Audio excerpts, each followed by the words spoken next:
You've heard the story that the wise man built his house upon the rock, right? I live out here in southern Utah. They have blue clay. You don't build your house on blue clay. You don't build it on stuff that can actually crumble beneath you.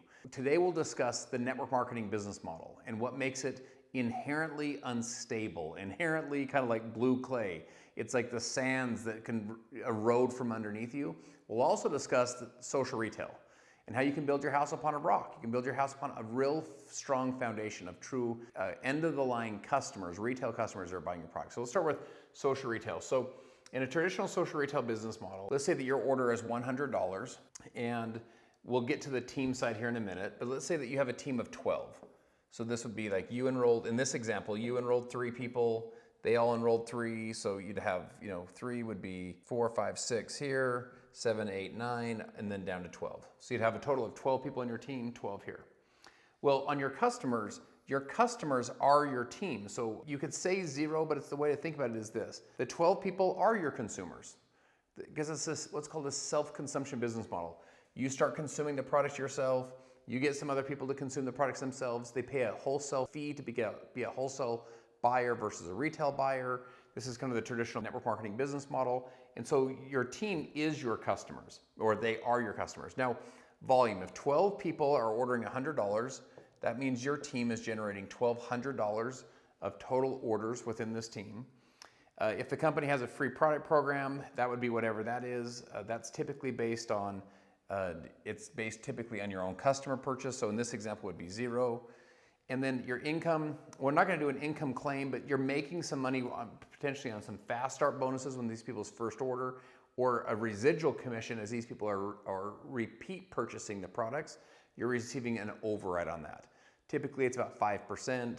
So at this point, you're still getting the business up and going. You're not a huge performer yet. So maybe you're making, let's say $50 to $100 a month. Again, give or take depending on the compensation. So you say, cool, so what's wrong with this? Let me share with you a couple thoughts that are wrong. These 3 people are now making money. Why? Because they have 3 people under them that are all purchasing the products. They're all consuming or self-consuming the products. I have no problem with them introducing people, and I have no problem with everyone consuming the products. That's all good. What's the challenge? How much are these people making? These 9 down here that have so far enrolled no people, how many are they making? Well, 0. You say, well, why? It's because they haven't introduced anyone to the products yet. So if no one's buying the products, they're not making any money. This is where the challenge comes. This is where the blue clay, as it were, lies. So check this out. Let's see if we can take this whole thing with us. And we'll come over here. This is people are like, man, direct sales is just, like the business model is unstable. The business model, companies, you hear about them, they're like super exciting and lots of hype or momentum, and then man, it's like they're gone all the time. Let me share with you what's happening. So a company goes up, and my friend, it doesn't matter if it's Tesla, Microsoft, Apple, nothing goes straight up forever. So the company will ebb and flow. So you'll have maybe it'll kind of come up, have some good momentum. That bubble will burst at some point and the company will fall to here. Now, if the company does a good job, what happens is this. You build a baseline of true customers that are purchasing your products. Let me actually do this to illustrate this. So you have a baseline of true customers that are purchasing your products. So you have customers, and then you have loyal distributors. This is your baseline. So as the volume goes up, and then it will fall, and it will fall to the level of true customers and loyal distributors. The company does a good job, they'll recreate momentum again, recreate energy. All momentum bubbles burst at some point, it will taper off. You create this next baseline. And then as the momentum goes up again, it'll taper off. You create this next baseline of true customers, loyal distributors. So what is the problem with this normal model? First of all, obviously most companies aren't great at recreating themselves, keeping themselves relevant over time, but that's a whole separate discussion. What we're gonna talk about is this. These ones can't make money without recruiting, and most people aren't good at recruiting. In fact, 70+% of people that join direct sales recruit 0 people. So these people aren't making any money. So what happens is these falls that you're seeing, they fall really, really far. Why? Because there's not a baseline of real customer consumption. This is your customer consumption. These people that are kind of on your team, they're distributors. So the revenue will fall. So you'll see it come up, have good momentum, and then taper off, because most of the revenue is coming from people who are part of the business, they're part of the team. And if they ever kind of lose that dream or lose that vision, that revenue leaves with them because they're not making enough money, so then they quit, and then they're not making enough money, then they quit. What also happens is when they quit, when this order quits, it now makes this rank above them, they're now not making enough money, or maybe their rank fell apart a little bit because that was one of their key people in their team. So now they're not making enough money, and eventually then when they quit, it eventually erodes up to you. It erodes from the bottom up. Any of you that have been in direct sales that ever have had it ever had this happen, you know exactly what I'm talking about. So let me share with you, that's kind of the traditional, MLM model. Let me share with you how social retail solved this, or how social retail uses this to add value and to change the way that people think about direct sales.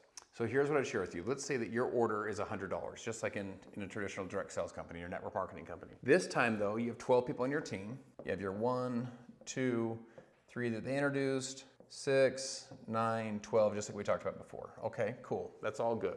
Here's the big difference. The difference is in the customers. In a traditional direct sales company, the customers are the 12 people that are consuming the products. That happens in social retail. Here's the difference though. The customers average 1,000 points per person. It's what we call a customer pod. So imagine this. Imagine that you have these pods of volume, a pod of customer volume around this person that's at least 1,000 points as an average. Now, the average would be 1,000 points for people that were eligible for commissions. So each of these people are averaging an average of 1,000 points, right? So what is the difference here? Couple thoughts. Number one, we're all paid on volume. When you have 12 people with 1,000 points each, it's not 1,200 in volume. It's 12,000 in volume. It's 10 times easier to generate volume because the 12 people average 1,000 points each. In this example, if these were 1,000 point pods in our business, they would have a $75 shopping credit. So they'd be getting free product. So these people are not only, are they not just spending more than they're making, they're actually getting free shopping credits. And then they would all be earning income. If they were 1,000, what's called CV, or commissionable volume, the income would be at least $200 a month. For the lowest person, the newest person, the person that hasn't recruited a solitary person would be making at least 200. So if you had a team of people that were getting shopping credits, that were earning commissions, you would earn more than that because you're receiving an override on not only their purchase, but on all of their customer purchases as well. This is the power of social retail. So let's go back to our example from before. So let's use this here. Normal company goes up, and it ebbs, and it's building up a baseline of customers. And it ebbs and flows, building a baseline of customers. Ebbs and flows, builds a baseline of customers. What happened with Modere is in our first 4 years, we built a base of 1 million customers. In the next 3 years, we build a base of 3 million more customers. This is how you build a sustainable business, a business that's built on a rock. What is the rock? It's real customer orders. It's real customer purchases. The litmus test used to be in direct sales, would someone buy these products? Are these products good enough that someone would buy them without an opportunity? And Modere has been able to answer that question better than any direct sales company in history. And you say, how? It's because they had 4 million customers in their first 7 years that had no attachment to an opportunity, no attachment to a business, no desire to even make an income. They were simply there for the product purchases. And this is why we've been able to build a business that's literally built on the rock. You're also noticing the compounding. 4 years to 1 million, 3 years to 3 million. I believe in the next 2 years, we'll do what we did in the last 7 years. So we'll add 4 million new customers in the next 2 years. So it's the exponential hockey stick. It's the exponential curve of real customer consumption.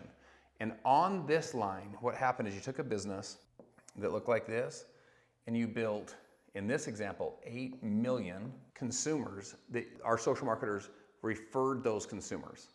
And so they're receiving, whenever those consumers make a purchase, they actually receive a commission on that. This is the power of MLM versus social retail. So I'd love to hear your thoughts in the comments, what you agree with, what you don't agree with. And if you're going to build a business, build it on a rock. Build it on a rock of real customer consumption versus building it on the sand of just recruiting recruiters to recruit more recruiters to recruit more recruiters. That is a business that is inherently unstable. It's not going to last long term, and it's not going to take you where you eventually want to go. You want to have less people in your team, more volume, more revenue that comes from this customer volume, and that's the power of building it on a rock. I'll see you guys in the next video.